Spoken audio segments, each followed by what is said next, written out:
ደስታችሁን ምን እንደሚገለው ልንገራችሁ። ራሳችሁን ከሌላ ሰዎች ጋር ማወዳደር።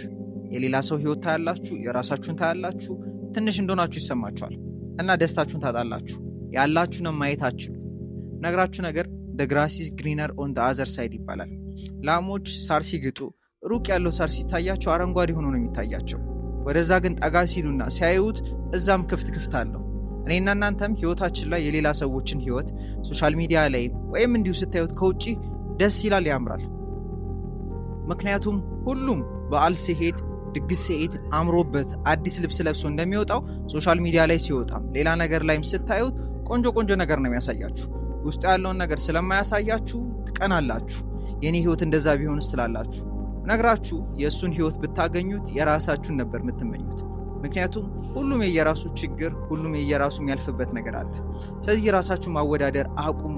ሲጀመር የምትገናኙ ሰዎች ስላልሆናችሁ ማለት ነው። ይህን ስታደርጉ ደስታችሁን ትመልሳላችሁ እና ራሳችሁን ማሳደግ የምትፈልጉ፣ ራሳችሁን አውቃችሁ ከልባችሁ መኖር የምትፈልጉ ሰዎች ለጥቂት ሰዎች አይደንቲቲያቸውን ወይም ማንነታቸውን በመቀየር ህይወታቸውን መቀየር የሚችሉበት አንድ ለአንድ ኮቺንግ ይሰጣለሁ።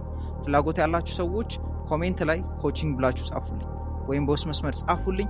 ክራይቴሪያውን ልክላችኋለሁ። ራሳችሁ ላይ ኢንቨስት ለማድረግ ሬዲ የሆናችሁ ሰዎች ብቻ ጻፉልኝ እና ደስታችሁን ራሳችሁን ከሰዎች ጋር በማወዳደር